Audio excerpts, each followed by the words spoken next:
Hello everyone, আপনাদের সবাইকে আরেকটি নাস্তার রেসিপি দেখার জন্য স্বাগতম জানাচ্ছি।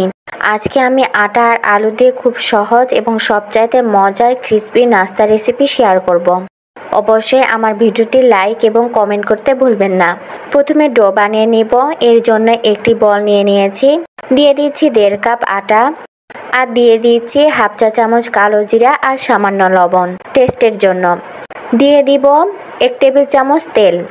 আমি সয়াবিন তেল দিয়ে দিচ্ছি, আপনারা বাটারও ব্যবহার করতে পারেন তেলের পরিবর্তে। তেল আটার সাথে খুব ভালো করে মিশিয়ে নিব।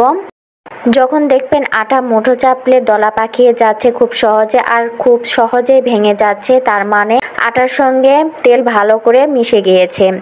এখন পানি দিয়ে সফট ডো বানিয়ে নিব, ঠিক পরোটার ডোয়ের মতো। এখন ডোটি 10 থেকে 15 মিনিটের জন্য রেস্টে রেখে দিব।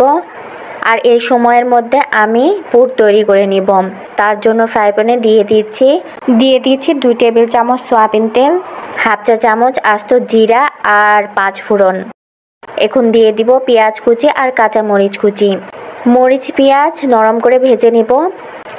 দিয়ে দিব সামান্য আদা রসুন বাটা, মিশিয়ে নিচ্ছি।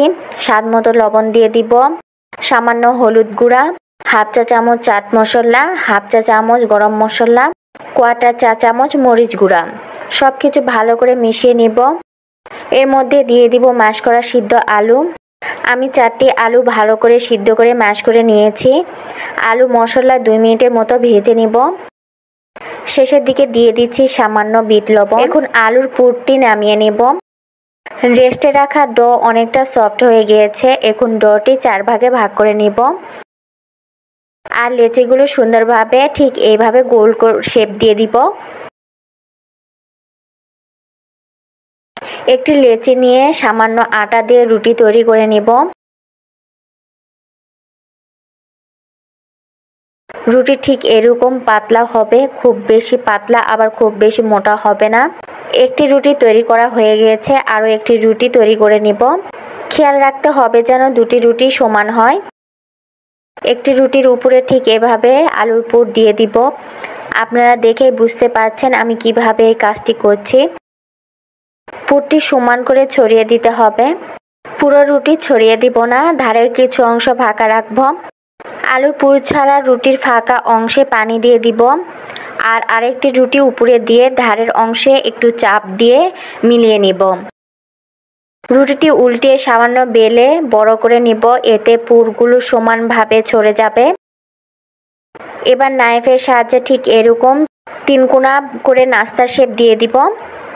আপনারা দেখলে বুঝতে পারবেন আমি কিভাবে রুটিটি কেটে নিচ্ছি। দেখুন নাস্তার ভেতরে আলুর পুর সুন্দরভাবে সেট হয়েছে। আবারও একটি বাটি নিয়ে নিয়েছি, তার মধ্যে দিয়ে দিচ্ছি হাফ কাপ আটা, দিয়ে দিব সামান্য লবণ। পানি দিয়ে একটি ব্যাটার তৈরি করে নিব। খুব বেশি পাতলা আবার খুব বেশি ঘন এমন ব্যাটার তৈরি করে নিব। এখন একটি নাস্তা নিয়ে ব্যাটারে চুবিয়ে নিব আর গরম তেলে এভাবে ভেজে নিব। গরম তেলে এক এক করে নাস্তা ব্যাটারে ডুবে ভেজে নিব।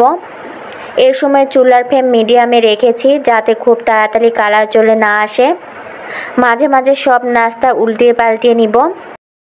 নাস্তার কালার চলে এসেছে, উঠিয়ে নিব। এভাবে করে সব নাস্তা ভেজে নিব।